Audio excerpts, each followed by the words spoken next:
Hello and welcome to race number one of the Tri NZ eSport racing series brought to you by Manuka Performance. I'm super pumped for tonight. It's the first of 6 races. We started this off last year, 2020, when we were all in lockdown. It's growing. We've got a huge following coming on this evening. We've had over 350, close to 400 registrations so far, and looks like about 200 to 250 racing at what will be a brutal individual time trial tonight. Welcome to my co-commentator beside me, Rob. He's actually dialing in from Australia. He's stuck over there now, but good evening, Rob.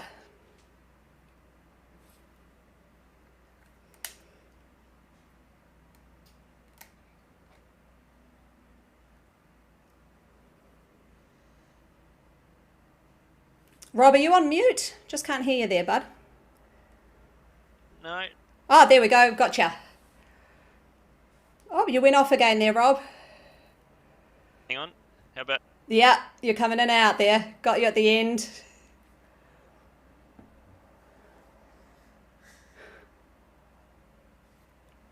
Well, I'll keep talking through this while Rob sorts out his sound. Yeah. You're just coming in and out there a little bit, Rob. Maybe it's that Wi-Fi over in Australia. But yeah, this is quite an interesting course we've got ahead of us. So it is the Bologna individual time trial course, and this is only 8 kilometers. I'll show you the race course map here as we hope Rob sorts out that sound. But yeah, this looks, it's easy on paper, 8 kilometers, 230 meters of elevation though. So this is quite hard because, as you can see there at that elevation map at the bottom, 6 kilometers of dead pan flat road followed by a 2 kilometer climb directly uphill. So this is going to be quite a brutal one. Like I said, some people might be a little thrown off by the fact that it's only 8 kilometers.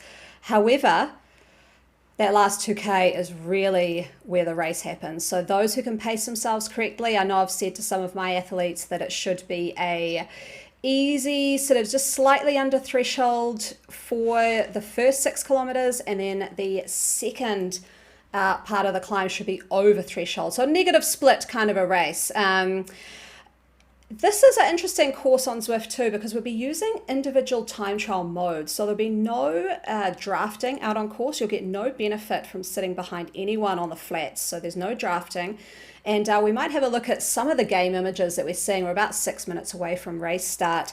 But the what we can see here, as we've got some people waiting in the pens, is that they'll be moved forward in lines. Now, this is very nerve-wracking. So you have people lined up on those sort of blue moving lines. And I think we got you back, Rob. Yeah, hello. Hi, we've got you back. So we're just talking through how this looks. I was saying some amazing stuff just there as well. Some of the best commentary you've ever heard. I know, yeah. So we're just talking through what this kind of, have you done an individual time trial format like this on Zwift before, Rob? Yeah. It's a bit different, isn't it? Yeah, it is. It's quite interesting actually, because you do start off with that staggered start, and you do see your competitor go off ahead of you, and there is a gap between you and the person ahead of you starting. So it is a true time trial. It's a true individual time trial, as it is in real life racing. You're held at the start and you go, and there's no drafting in this, so it is a true rider on rider effort, and that's what makes it a real true test of one's performance and one's ability to pace. But it is a fascinating way to race.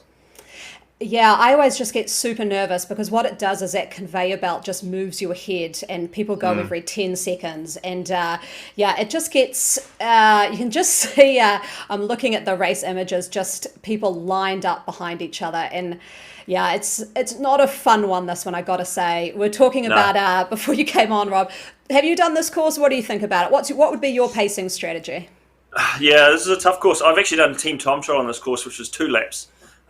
So you can imagine that was reasonably uncomfortable. But I have raced this a couple of times as an individual time trial, a couple of times pretty poorly, and the main issue really is it's so flat at the start that you do get put into a sense of a false sense of how much effort you can put in, because you don't consider how steep and how tough that climb at the end is. So I consider this to be 4 kilometers of courage, and the courage is how courageous you are at holding back, and 4 kilometers of hope, and how hopeful you are at actually being able to hang on and get to that finish line without dropping off too much. So in terms of performance, I would be looking at a 90 to 95% effort until you hit the climb, and then from then on it's threshold or higher, and hopefully you don't have that steady decline in power as you get more and more tired. We'll see that happen tonight. I'm looking forward to that. That's what we want to see. We want to see some massive explosions.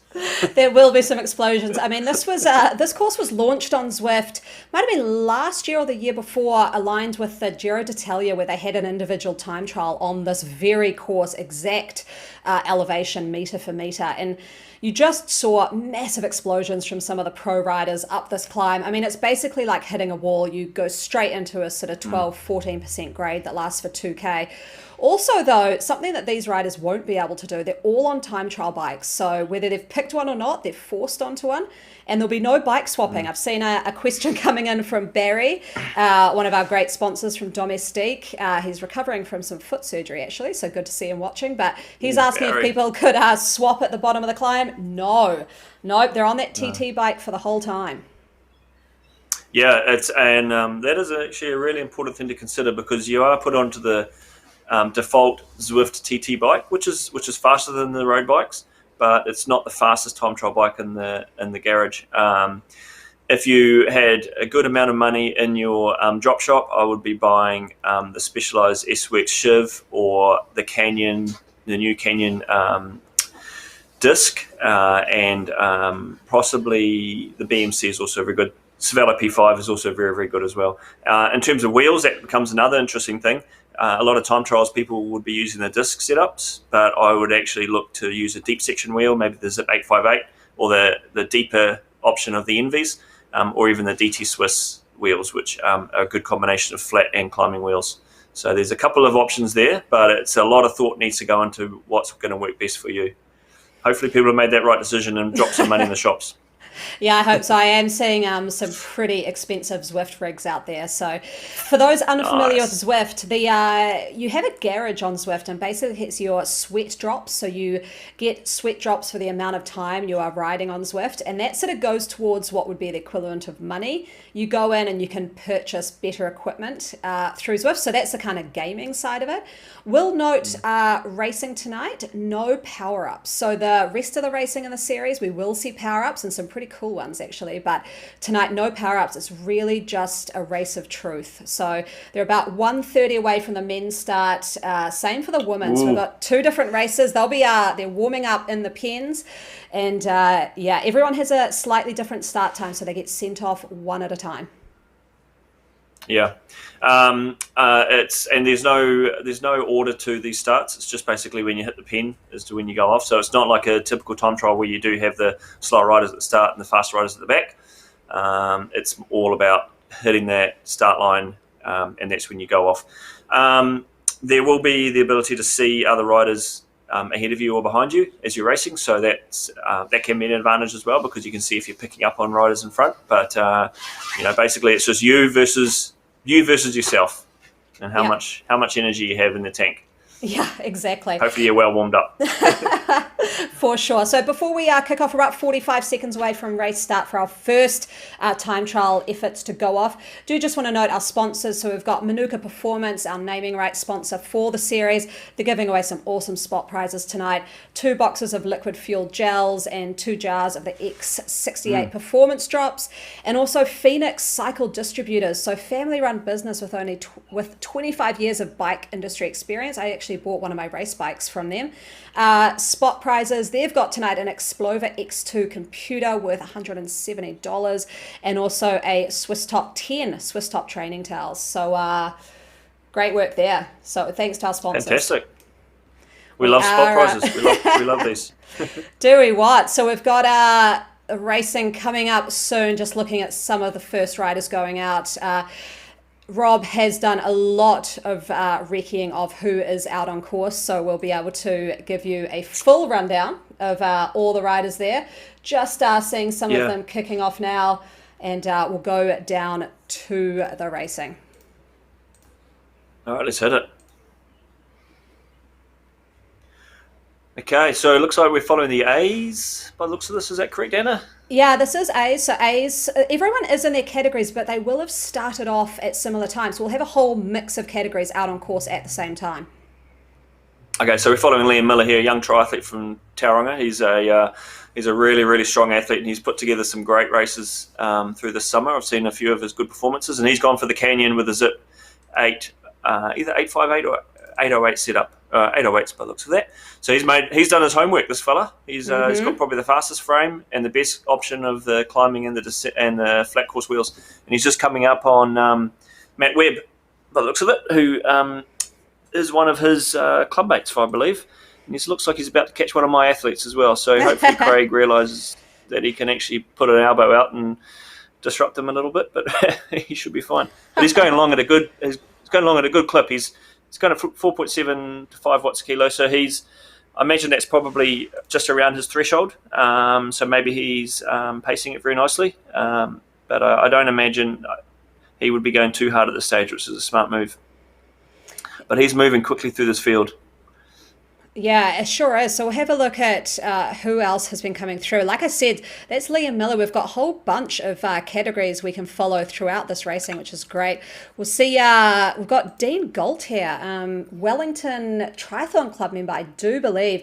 Starting off pretty hot for a B category, around 4, but Westgate just ahead, I'm saying. 5.5 watts per kg. Yeah, that's some big numbers coming out there. That's if you can hold 5.5 watts for 15 to 20 minutes, you're certainly a high level A plus rider. So it's going to be interesting to see how he manages that. Grayson Westgate. And one rider here, Mark Balstead. Yeah. Remember him from season I know Mark. last year. I mean, we had a time trial last year, and he absolutely crushed the field. So this is looking pretty strong already from Mark, sitting there about 5.9. And looking at and I would tell you that's actually him pacing himself very well. He's a very, very smart rider, very, very astute, knows how this course works, and he is actually doing this not comfortably, but he's doing it within himself. He's done his homework as well. He's on the fast bike. He's got the good wheels. I know Mark specifically has targeted this series. He's very, very excited about it. Oh, that's great. I love that.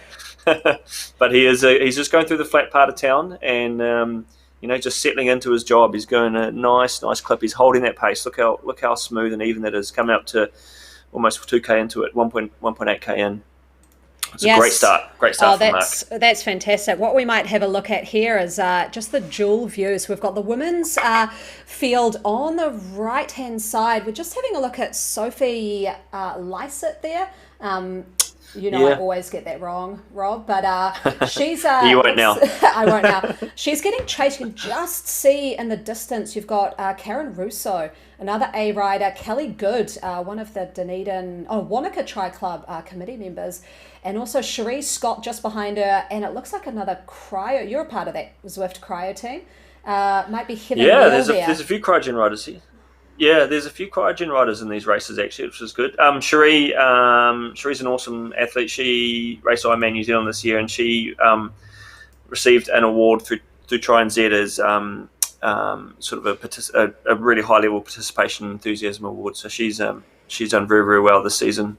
She's been through a fair amount, having been coached by Tony in the previous years. So this is great that she's here racing and doing so well this season. But as you can see, Sophie Lysart is settling into a nice effort here, just over 3 watts a kilo. Again, I know Sophie is going to be controlling this pace really nicely for herself. Heather Neal's just behind her. Heather's a really, really strong road racer and Zwift racer. So, and as you can see, she's pushing close to 4 watts a kilo. So Heather is certainly one to watch later on in this race.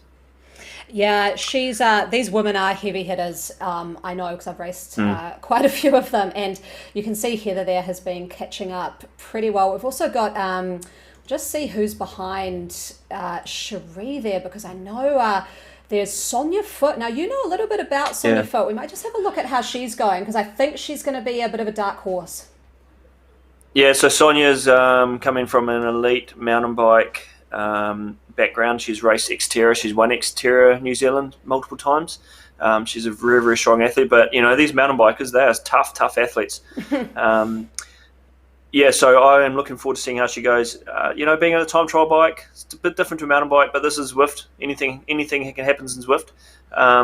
Just looking at what she's riding there, it's a bit hard to see. She might be on the Specialized S, the older S-Works Shiv, and she's got some low-profile wheels. So she might have done her homework on this as well, because if you aren't as if you're a lighter rider, then you should hit this hill on a lighter wheel, a lighter setup wheel. You don't want to be bogged down by the heavier wheels. So she's actually done a very good job with her homework, and she's pushing out some watts, 4.8. Yeah. I can't wait to see what she's like halfway up the climb. When she's holding that, and she's on target. Oh, and she just dropped it back a little bit. Yeah, for sure. I'm just seeing quite a few comments coming through our socials. So we've got one that's come in here from Barry from Domestic. Question for you, Rob. With trainer difficulty, that's there's a lot of forum discussions on this one. How much time have we got, Barry? Okay, so I like to run a time trial like this at a slightly lower trainer difficulty, so maybe 30 to 40%, because I just want to be able to settle into a rhythm. But if it was a road race, I'd probably look to run it at 50 to 60%, because I want to be able to feel the gradient on the hills, so you can adapt to the changes in pace a little bit. It's still the same power. You're still going out. You're still going the same speed. You're still doing the same effort. It's just how that power is delivered to the pedals, how smoothly it is, whether you're a time trial rider that needs a nice even effort, or if you're a road rider who can deal with slightly choppier, higher intensity or more variable efforts, you go for the higher difficulty. But personally, I'd be going lower trainer difficulty, under 50%. 30 to 50% I think would be ideal. Any lower than that, it just feels like you're spinning, and you're not really getting much out of it. We're just going to it's a good discussion point. I mean, if anyone is new to Zwift or wants to go into a bit of a deep dive of these topics we'll talk about, because seriously, you can go into a pretty deep dive here, is head to Zwift Insider, or even just any of the Zwift Facebook pages, or just chuck some comments up on the Tri NZ page while you're watching. We can answer it during the live stream. But yeah, there's you can go deep in the weeds with trainer difficulty, setups, strategy on this kind of course.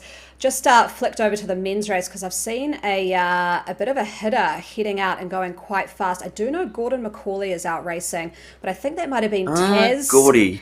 Taz Self just came screaming past Hayden Goldsack. Yeah, I saw that. He was flying. He was moving. So he's sitting close to 5 watts kilo on average. So he's just at the base of the climb. He's only on a one. Varying between 1% and 2%. He hasn't hit the main climb itself yet, but this is he's 5.5k into it, so he's certainly going uphill at the moment, and it does get tougher and tougher. But if he's paced himself, and if this is his second sort of negative split effort, he's doing a very, very good ride. So this is going to be interesting to see how he goes as this ride progresses. He's sort of coming up to 3/4 of the way through almost. So he's on the rivet. He's going well. He's going very well. I'm also seeing just creeping up behind a big hitter from the series. You know who it is, Ryan Kazanowski. Yeah. I know he's extremely good on the straight rides.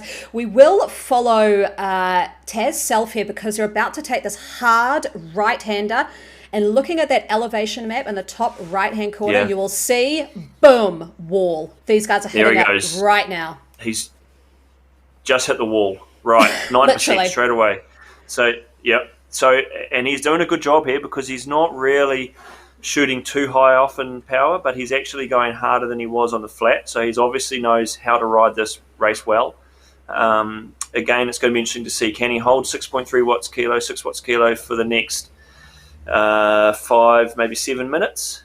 That's going to be a real test of strength, but he is riding well, and he's going past people who are beginning to suffer. As you can see, these guys are just, they're finding it tough. But Taz Self, he's on the move, And it looks like Ryan is 4 seconds down on him. So Ryan's doing a similar thing. He's hit the bottom of the climb. He's at 6 watts a kilo.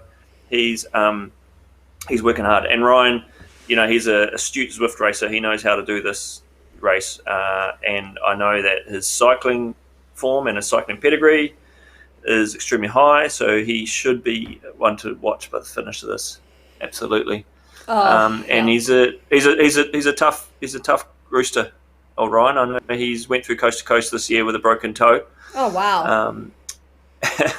And talking to his crew chief, who was actually racing in this race as well, it sounded like it was an extremely painful experience for him. So there's one guy that you don't want to get into a fight with on a bike race, but he's got a fight on his hands with Taz Self, who's creeping ahead of him, still a decent amount. So it's going to be interesting to see how this plays out. Yeah, I do want to mention I've just seen Laura Wood popping up on screen in the women's race. We can just see her on the right-hand side. So she has just rounded into that climb at 9% now. You can almost see just the look of cycling through cement. She's got another cryogen rider, someone from the Cupcake Cartel right in front of her. Deirdre, she's a great rider as well. She's been around the sport for a long time, She knows how to race. She's a very, very good athlete, very strong cyclist. But for a lot of these riders, this is the first time they've really hit a decent climb in a race. If they're quite new to Zwift, this will be a bit of a shock to the system. But you'll start. This is a great way to open a series because this is one of the hardest courses you get, but it's short enough that you can actually get through it pretty quickly, and you'll gain a lot from it. You'll get a lot of experience from it. There was just Craig Kirkwood popping up on the socials saying, "Good luck, everyone." So, I'm surprised he's not racing. I know. Where is he? Why? Yeah, I mean, he raced last year. So what's different? Yeah, I mean, he's he sold his bike.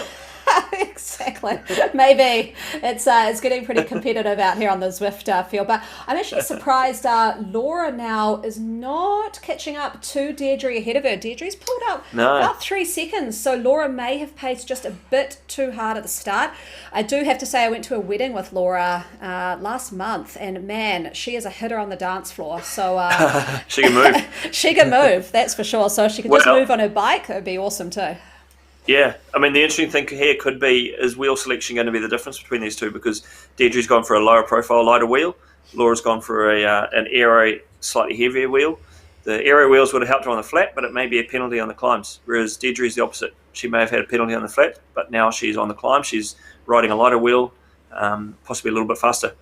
So again, another race we want to see. They're riding watt for watt at the moment, so there's not a lot in that. And I know Deirdre will be looking at Laura, and Laura will be looking at Deirdre. So who's got it in them? So many internal battles. We'll just take you back to the split screen just because we got Bobby Kells up on screen. He's you know him, you've raced with him, and he's on your Zwift team. I coached him for a while. Very, very high level rower. So this could suit him pretty well, just that full power effort. You can see from that aerial shot just the absolute elevation there that they're hitting. Bobby there. I just saw Bobby now on his bike. He's running the disc. So this is an interesting thing because obviously he gets a lot of gain on the flat, but is the disc going to be a penalty on the climbs? Knowing Bobby as a rider, he's a very, very strong, very, very smooth rider. So it may be that the disc is not a penalty on the climb as much as it would be for others. But he can't change his wheels now. He's stuck with it. So if he likes it or not, he's stuck with it. I personally wouldn't have picked that. I don't think it's the best selection on this course. I can kind of we've got Kate Brown up on screen as well in the women's race. You can just see on the right hand side. I like that rig. She's got the S-Works Venge S-Works Shiv. With they are deep dish Zwift wheels, so not the quickest you can get. It's probably better to have maybe the Zip 808s or some Envies, but she's I quite like that setup. She's looking pretty good there. Nick Sproul, she's just passed. She's about 6 seconds behind her, and Angie Wall 8 seconds behind her. Oh, I wonder who's going the higher power there, because Angie and Nick would be very similar cyclists. That's going to be an interesting race to watch, actually. Angie performed really well last year, and Anna Longdale, just ahead of Kate. Now, Anna came back to Ironman racing from about 10 years away from the sport, and she qualified for Kona this year. So, fantastic! Anna's actually more of an ultra runner over the last few years, and I saw her as I was running through the forest in Rotorua a couple of weeks ago, and she's loving coming back to triathlon. So here she is on Zwift racing, and she's always been a strong cyclist, and she's putting out some good power at the moment, just under 4 watts kilo. So it's great to see these names coming back to the sport. Oh, for sure. And talking about another name, we were talking about this person pre-show, Ben Ruth, rocking an amazing beard get-up. Definitely, that's not what he looks like in real life. I know that. I used to run with him back in high school. So, it's very, very impressive. I was excited when I saw Ben's name on the start list, and I used to run with him, but I won't say I ran with him because I was a couple of minutes behind him every time we did a race. But he was one of the strongest cross-country runners, one of the strongest track runners. He was a fantastic marathon runner, and here he is riding. Now, I don't know whether that's because he's had enough of running, but maybe he's taking a break from it for a while. But he has an engine on him. He has absolute VO2 maxed out. So I'm looking forward to seeing how Ben goes. This was a name I was looking forward to seeing, actually, and he's putting out 6.3 watts kilo up the climb, so he's not mucking around. No. He's just gone past Pete Campbell from Tauranga, and Pete's a very good Ironman athlete as well, and Ben's just making this look easy. So what are you doing, Ben? How fast can you go? This is impressive. He could be the hitter, and I just see a name ahead of Ben, Alex Heaney. So Alex is one of our top road cyclists. He's raced Tour of Southern. He's worn the yellow jersey in Tour of Southern. He's one of our top elite riders. He's raced through the summer season Dynamo Series as an ACAT rider, Cat 1 rider. So he's a very, very good cyclist, and it's great to see the cyclists coming through to these races with the triathletes. So I know Alex is a very, very strong rider. And he proves it by riding 7 watts a kilo. Going past cyclists like they're standing still. And here goes past Bobby. Oh, Bobby's going to hate that. Look at that. Oh, man. And another rider here, M. Nay. Now, I do wonder if that could be one of the brothers of Zion Nay. There's a whole family of Nays. Yeah, and there's young triathletes, these young little whippersnappers that can move quickly. Matthew Nay, he's very, very strong. And he looks like he's 8Ks into it, so he's at the top of the climb. He's on the finishing straight. He's actually on a road bike, which is interesting. I'm surprised I didn't. And he's finished. Oh, that's it. Yep, he's across the line. All done. Fantastic. So we'll click back, see what's happening in the women's race. 15:22. By the looks of it, 15:22 for Matt. Okay, Very so Laura. Kate Brown's gone past Deirdre. Laura's gone past Deirdre. So it looks like the battle between those two of us has passed. Deirdre's gone past Anna, so really, really interesting racing up front there. Yeah, that's it's. Oh, that's funny. I've just got a funny message from Ben Ruth's wife, so that's good to know. Oh, fantastic! That's awesome. I will come through back into the women's field as I get images back of the men's racing. So we'll come through. I'll just see who might be coming. Martina Fellman, also Holly Fletcher behind her. Look like Martina's had a little bit of a power drop there. It just got so tired she had to just put a foot down. But she's got Holly Fletcher catching behind. Holly, another very, very top high-level rower. Now works for Swimming New Zealand, actually. Yeah. But she's very, very good. I remember her from last year as well. Well, the rowers take to Zwift racing so well because they don't need the skill. And we know rowers, they go backwards sitting down, and cycling is obviously going forward sitting down, so it's quite a different sport. But it is legs and lungs, and rowers have a lot of that, so they are very, very strong cyclists. So I'm always excited when I see a rower. Rower. Yeah.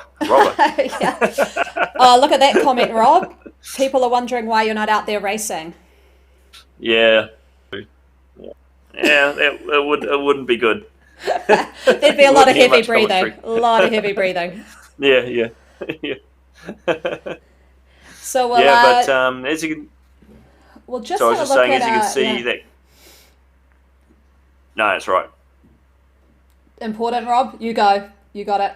No, I was going to talk about the gradient. So as you can see at 9%, if you think about 9%, that is most hills around that you would ride on and you'd find you get a bit puffed on would be about 4 to 6%. So 9% is pretty steep. And as you said, this is taken off the actual Bologna TT course that they had in Italy. So this is a real life gradient, and 9% you're not mucking around on this. And this does pitch up to 10 or 12% in parts as well. So that's very, very high, very, very steep. So we see some times coming through. Thornton with 17:08, Amy Hollenby 17:36. The Brit Lytton 19:53, and who's 18:57? That looks like that might be. It's just waiting for that name to come across the screen. Heather Neal 18:57. So those are some quick times from those first two across the line there. That's really impressive.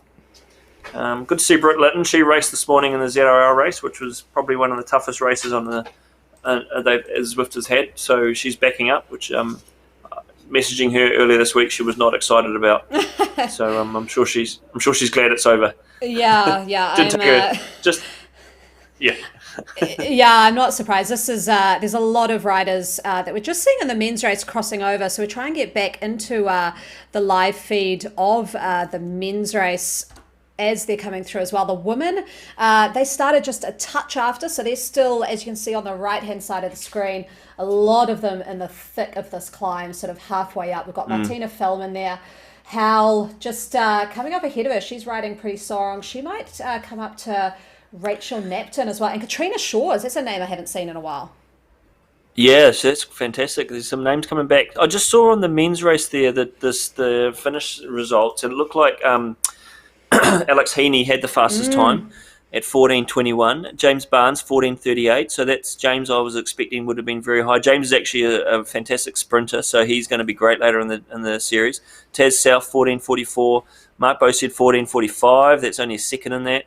Aaron Bleakley, he's a very, very strong Zwift racer as well, just over 15 minutes. So these guys are putting out some quick times. Brody Madrick there, look at that. He's he'll be happy to be off his bike. I'm pretty yeah. I mean, 15 minutes. That's absolutely insane times there that these guys are finishing with. So looks like just when they come across the line, we do lose the ability to just click back and see who else is coming through. But in the women's race, we can see all the way back now that we've got Cherie Scott on screen. We talked about her earlier on. Foot traffic rider here. So looks like... That'll be Fiona Gallagher. Won her age group at Ironman New Zealand this year. First time Ironman athlete, 17:30. So she takes second place so far. She's not in the hot seat, but she's not far off it. So Fiona will be very, very happy with that. I'm very happy with that, actually. That's great. It's good. Might give her a day off tomorrow. She'll be lucky.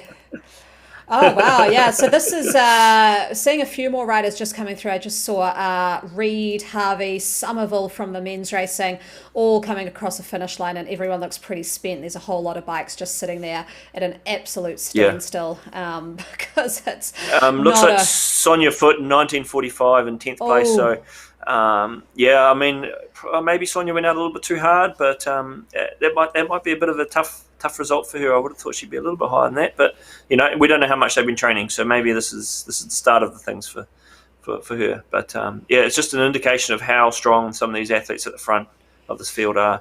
The 17:08 G Thornton, she's only a couple of minutes down on the fastest men. So some of the fastest elite cyclists in New Zealand who race on Zwift are only going 2 minutes quicker. So that's an indication of how strong she is, how fast that is. So, fantastic. Phenomenal riding. So we are, the men's racing now taking about 15 minutes to finish. So it actually looks like most of the men's field has finished. We'll keep you updated on some of these fast times. I can tell you now that I see James Barnes, who is one of the quickest riders on Zwift. He's actually sitting in third place, it looks like there. So 2 places behind Heaney and a 14:38 with Taz Self just behind him. So there have been some extremely quick times going on around this course. But looking at the women's, only about 3 minutes slower, hitting that 17 minutes. Yeah.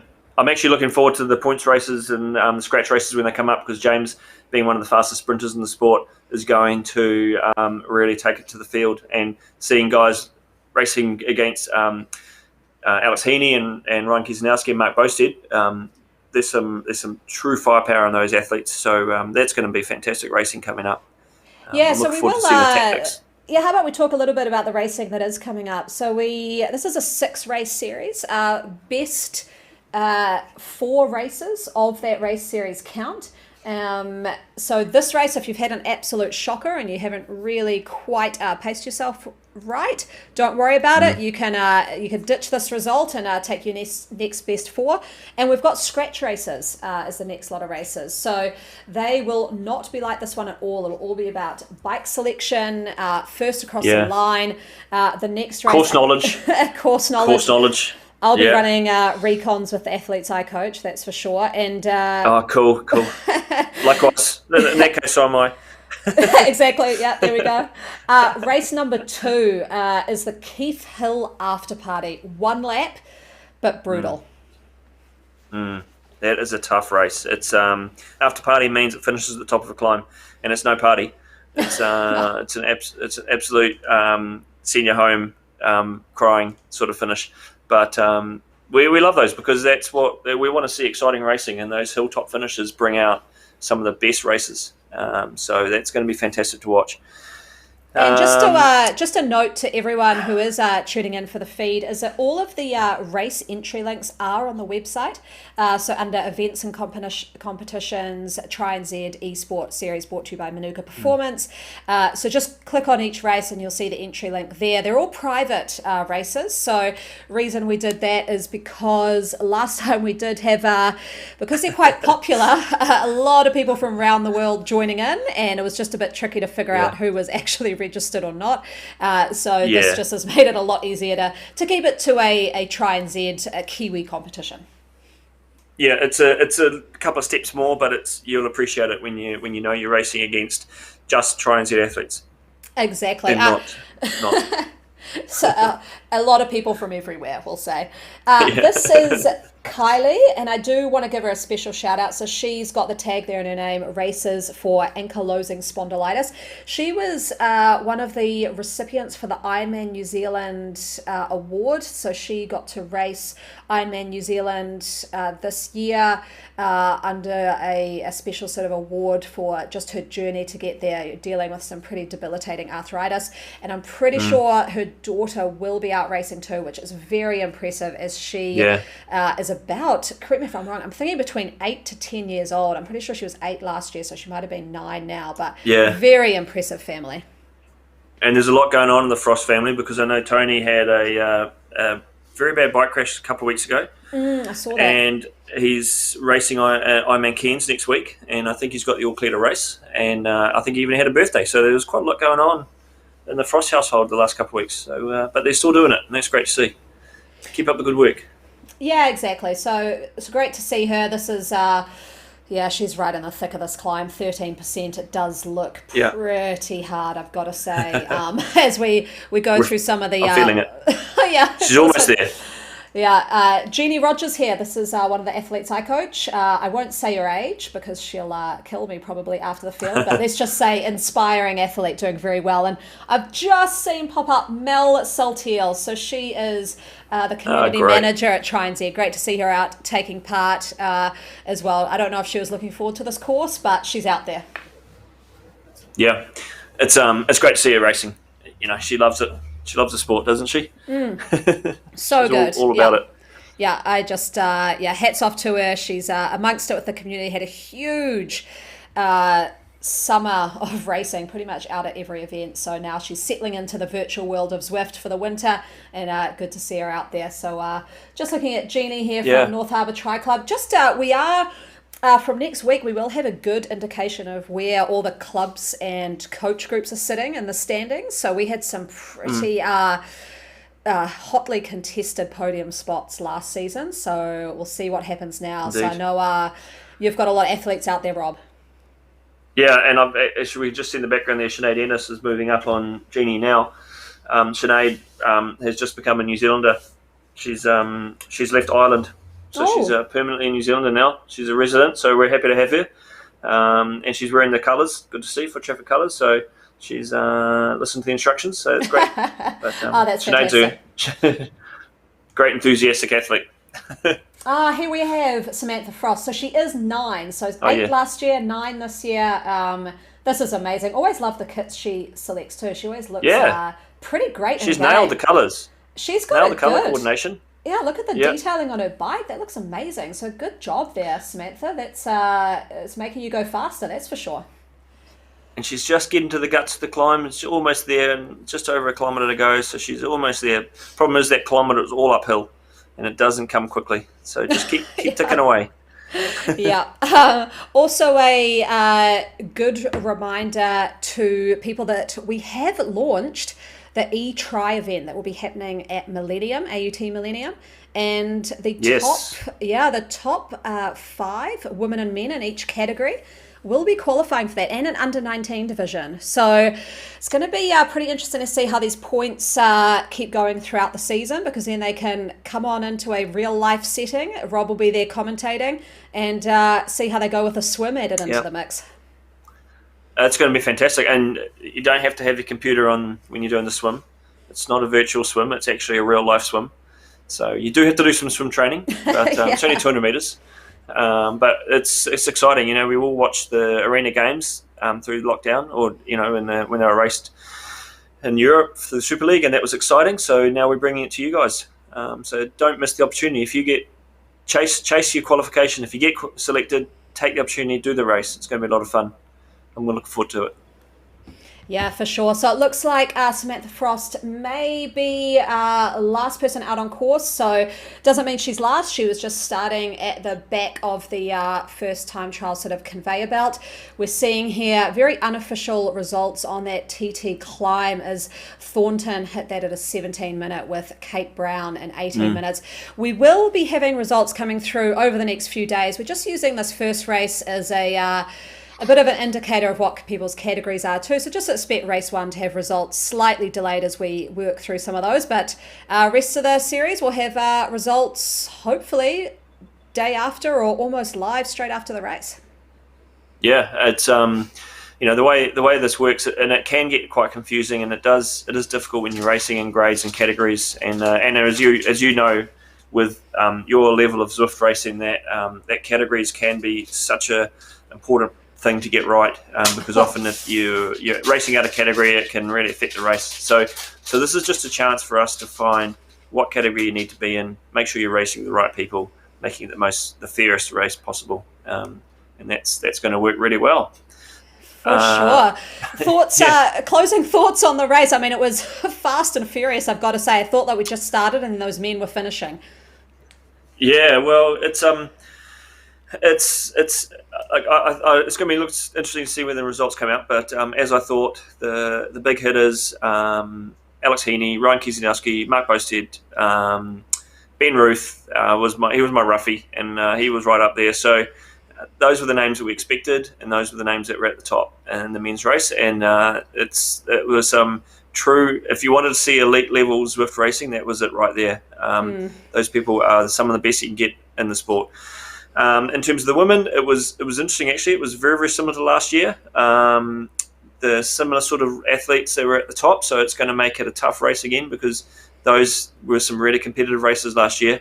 I'm excited to see that there are a couple of people that have improved significantly over the year, and that might be the fact that they've done more Zwift racing in the last 9 months or so. So we're going to see the experience coming through as well this next time around.